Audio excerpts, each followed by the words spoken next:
లాహోర్లోని Gaddafi స్టేడియంలో ఆస్ట్రేలియాతో జరిగిన ఆఖరి టీ20 మ్యాచ్లో బాబర్ ఆజం చరిత్రాత్మక రికార్డును నెలకొల్పాడు.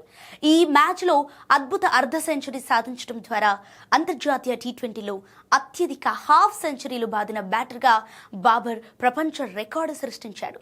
అయితే ఈ క్రమంలో భారత స్టార్ బ్యాటర్ విరాట్ కోహ్లీ రికార్డును అతడు అధిగమించాడు.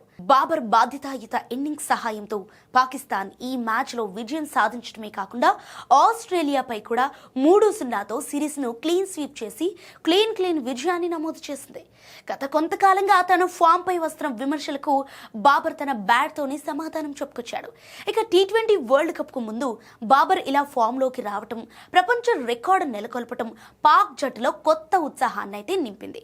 ప్రెజెంట్ పొట్టి ఫార్మెట్ లో అత్యధిక 50+ స్కోర్లు చేసిన ఆటగాళ్ల జాబితాలో బాబర్ అగ్రస్థానంలో నిలిచి తన ఆధిపత్యాన్ని చాటుకున్నాడు.